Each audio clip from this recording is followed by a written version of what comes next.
தினமும் முதலில் சீரியலை பார்க்க சேனலை சப்ஸ்கிரைப் செய்து வீடியோவை லைக் செய்யுங்கள். எனக்கு உடம்பு சரியில்லைன்னு அது இதை யோசிச்சு எதுவும் சொல்லாம இருந்துடாத. அப்பா இருக்க உனக்கு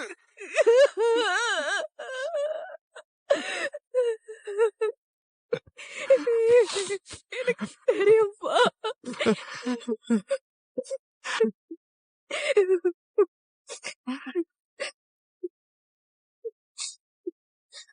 உனக்கு ஏதாவது வேணுமா?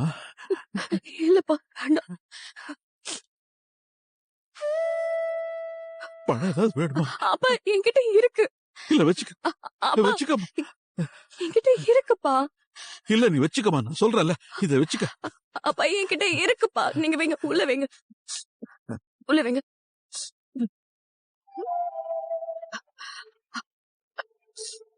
அப்பா நீங்க கிளம்புங்க. வரேம்மா. கொஞ்சம் பாத்துக்கங்கம்மா. சரி.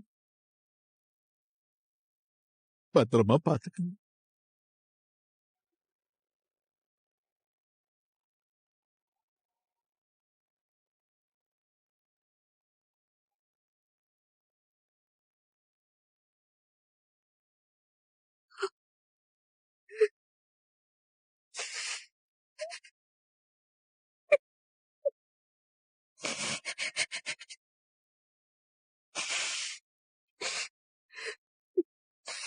அண்ணிதான் கூப்பிடுறாங்க.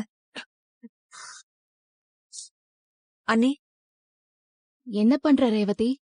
மதியோட அப்பா வந்தாரு, பேசிட்டு இருந்தோம்.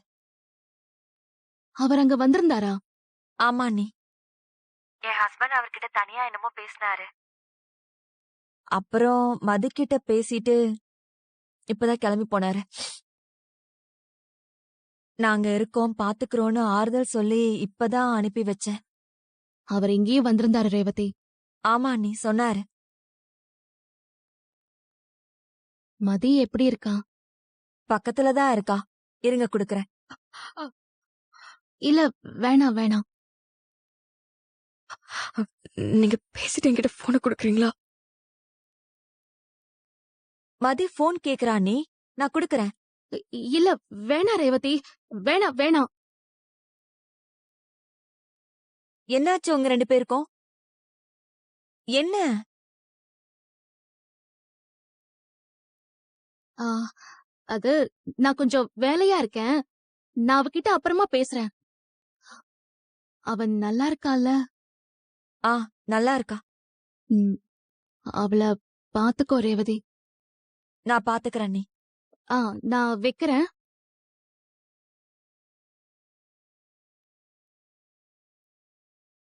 அவங்க என்ன சொன்னாங்க?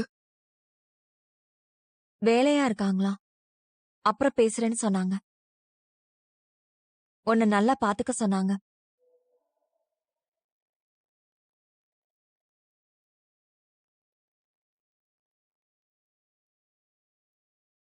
நீ உங்க அப்பா பத்தி ரொம்ப யோசிக்காத மதி. எனக்குமே அவரை பார்க்க பாவமா தான் இருக்கு. சொல்லப்போனா பொம்பளை பிள்ளைங்களை கல்யாணம் பண்ணி கொடுத்த எல்லா அப்பாவுமே பாவம்தான். பொண்ணுங்க நல்லா இருக்கணும்னு நினைச்சு ஏதோ பண்றாங்க. அப்படி இல்லைன்னு தெரிய வரும்போது அவங்களால தாங்கிக்கவே முடியாது. அப்பாக்களை கஷ்டப்படுத்த கூடாதுன்னு நிறைய பொண்ணுங்க பல விஷயங்களை அட்ஜஸ்ட் பண்ணிட்டு தான் போறாங்க. நம்ம வேற என்ன பண்ண முடியும்?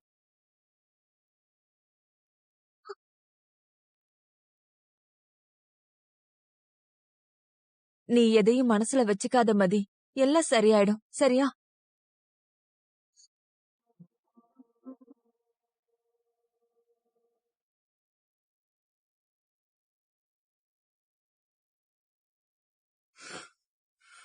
லாக்அப்ல இருக்கிற கிரிமினல் கூட இன்னைக்கு என்ன பார்த்து சிரிச்சா மாமா. விடு மச்சான், நடந்ததே நீ யோசிச்சுட்டு இருக்காத. எப்படி மாமா என்னால மறக்க முடியும்? நீங்க எல்லாம் போனதுக்கு அப்புறம் இன்ஸ்பெக்டர் என்ன என்னென்ன சொன்னார் தெரியுமா? உன் ஒய்ஃபையே உன்னால கண்ட்ரோல்ல வைக்க முடியலையே, நீ எப்படி லா அண்ட் ஆர்டரை கண்ட்ரோல்ல வச்சுப்பேன்னு கேக்குறாரு. அவர் கேக்குறது நியாயம் தானே? கல்யாணம் ஆகி இத்தனை நாள் ஆச்சு, இன்னும் உன் ஒய்ஃபை உன் வழிக்கு கொண்டு வரலையே. அவளை பார்த்தா வழிக்கு வர்ற மாதிரியா இருக்கா? நான் ரைட்ல போனா அவ லெஃப்ட்ல போவா, நான் நேரா நடந்தா அவ திரும்பி நடப்பா. அவளெல்லாம் வழிக்கே கொண்டு வர முடியாது அப்படின்னு நீயா நினைச்சிட்டு இருக்க? டேய், பொண்ணுங்களெல்லாம் வழிக்கு கொண்டு வர்றது ரொம்ப சுலபம்டா. அன்பா பேசுனா நம்ம காலை சுத்தி சுத்தி வருவாங்க. இல்லன்னு வையே, பாம்பு மாதிரி நம்ம காலை சுத்தி சுத்தி கொத்தி வச்சிருவாங்க. சுரேஷ், நீ மதிக்கிட்ட அன்பா பேசிருக்கியா? அந்த பொண்ணு ஆசைப்பட்டதை ஏதாவது வாங்கி கொடுத்திருக்கியா? அட்லீஸ்ட் ஒரு முளை பூவாவது வாங்கி கொடுத்திருக்கியா? அவளுக்கு இப்ப பூ ஒண்ணுதான் குறைச்சல். அதான் நான் கிட்ட போனாலே கடிக்க வராளே.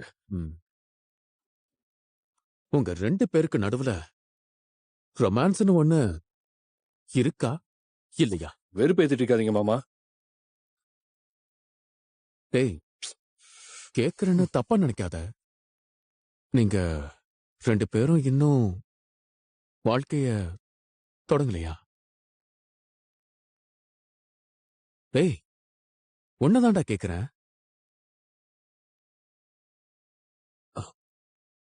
அப்படின்னா உங்க 2 பேருக்கும் நடுவுல எதுவும்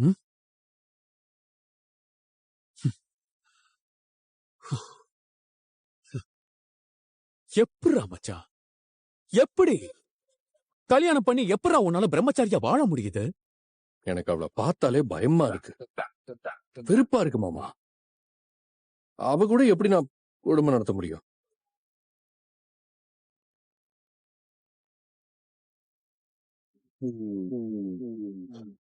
உங்க 2 பேருக்குள்ளயும் என்ன பிரச்சனைன்னு நான் கண்டுபிடிச்சிட்டேன். இதுல கண்டுபிடிக்க என்ன மாமா இருக்கு?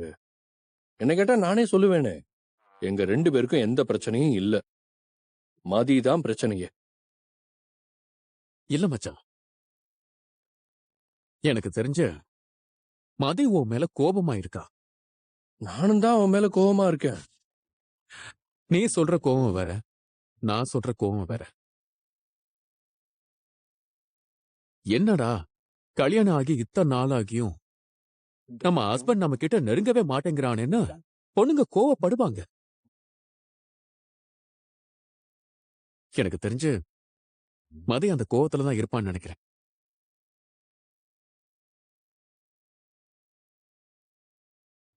மச்சான், உலகத்திலேயே சக்தி வாய்ந்த ஆயுதம் எது தெரியுமா? அது நீ போலீஸ்காரன், துப்பாக்கின்னு சொல்லுவ. ஆனா அது இல்ல, அன்புதான் பெரிய ஆயுதம். அந்த அன்பை வச்சுதான் பொண்ணுங்களை வளைக்க முடியும். புருஷனோட அன்புக்காக பொண்ணுங்க ஏங்க இருப்பாங்க. அது கிடைக்காத இடத்துல ரொம்ப கோவமா தான் நடந்துப்பாங்க. பிடிக்குதோ இல்லையோ, கல்யாணம்னு ஒண்ணு நடந்துருச்சுன்னா நீ வாழ்க்கைய ஆரம்பிச்சிருக்கணும். அவன் அவ திமிரு பிடிச்சவ. எப்ப பார்த்தாலும் கோவமா உருன்னு இருக்கிறவன்ட்ட நான் எப்படி வாழ்றது? கல்யாணம் ஆகியும் நீ மதிய கண்டுக்காம இருக்கிறதுதான் உன்னோட கோபத்துக்கே காரணம். அந்த கோபத்தை மாத்துனாலே எல்லாமே சரியாயிடும். நீ என்ன பண்ற? மதிக்கிட்ட அன்பா பேசுற, பக்கத்துல போய் உட்காந்து ரொமான்டிக்கா பேசுற, அப்படி அப்படியே மெதுவா வாழ்க்கைய தொடங்குற. என்ன சொல்ற? நான் சொன்ன மாதிரி மட்டும் நடந்துக்கிட்டேன்னு வச்சுக்கோ, கொஞ்சம் மாசத்திலேயே வீட்ல ஒரு குட்டி மதியோ குட்டி சுரேஷோ வந்துருவாங்க.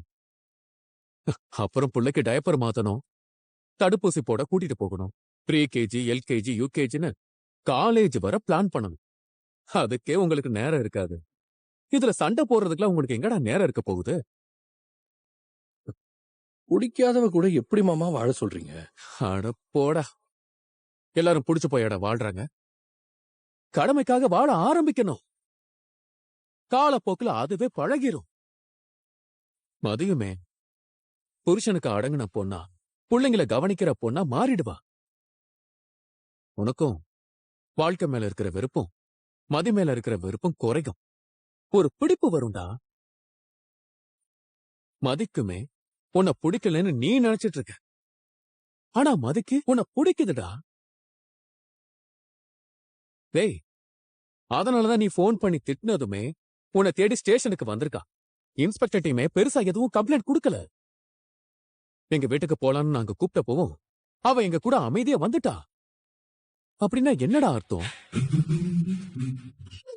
மதிக்கும் உன்னோட வாழ பிடிக்கும். உன் மேல அன்பு இருக்கு சுரேஷ். அப்படியே சொல்றீங்க? டேய், ஆமாண்டா மச்சான். இல்லனா அவ அவங்க அம்மா வீட்டுக்கு தானே போயிருப்பா.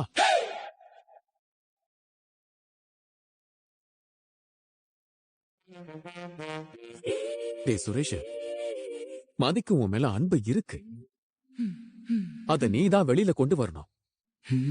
நீ என்ன பண்ற? மதி பக்கத்துல போய் உட்கார். கைய பிடிச்சு அன்பா 4 வார்த்தைய பேசு. ப்ராப்ளம் சால்வ் ஆயிடும். உன் அக்கா இருக்காளே, எவ்வளவு பெரிய கோவத்துல இருந்தாலும் சாப்பிட்டியான்னு ஒரு வார்த்தை கேட்டா போதும், விழுந்துருவா. மதியம் அப்படிதான். அன்புக்கு அடிபணியாத பொண்ணுங்க இந்த உலகத்திலேயே இல்ல.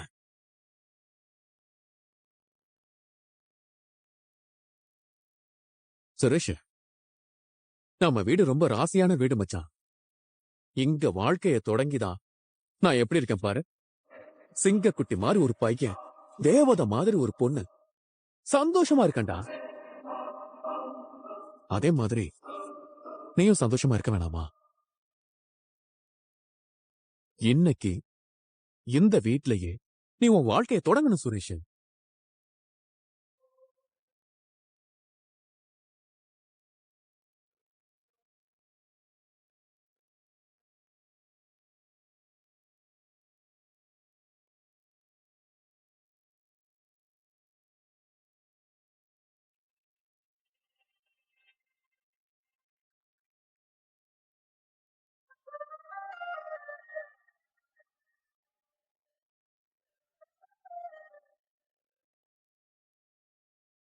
லீஃபுக்கு என்ன கலர் பண்ணட்டும்? இது என்ன கேள்வி? கிரீன் தான் பண்ணணும். அப்படியா அப்பா? அப்படியெல்லாம் இல்லடா குட்டி. உனக்கு எந்த கலர் பிடிக்குதோ அந்த கலர் பண்ணு. எல்லோ, பிங்க், பிரவுன் எது வேணா பண்ணு. Pink colour. ம் தோ இங்க இருக்கு பாரு. இதுவா? Green D.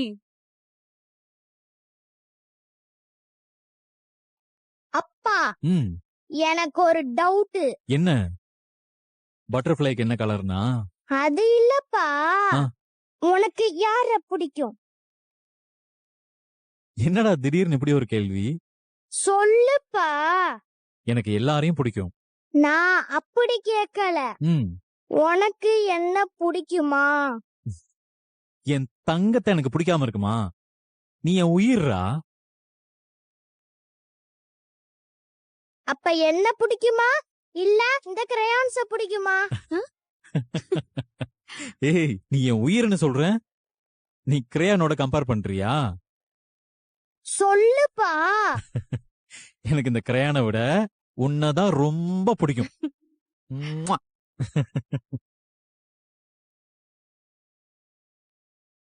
உனக்கு என்ன பிடிக்குமா?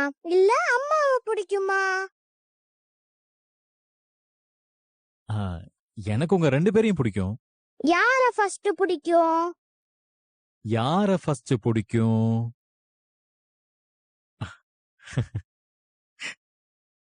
எனக்கு உன்னதான் ஃபர்ஸ்ட் பிடிக்கும்.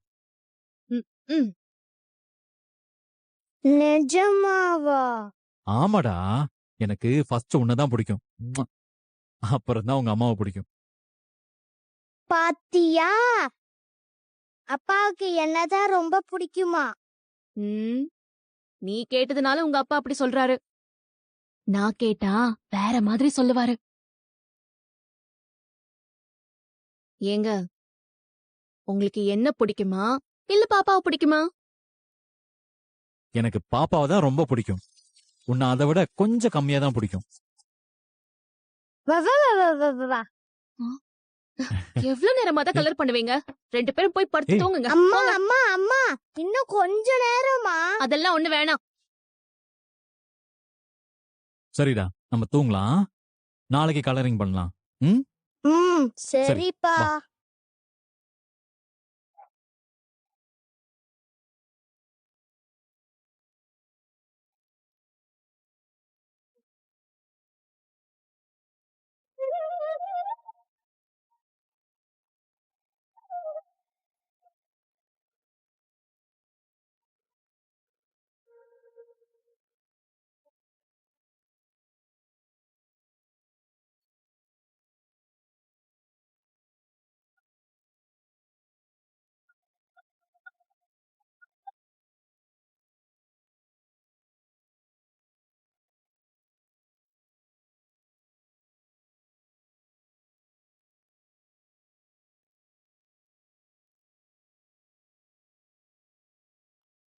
மலர்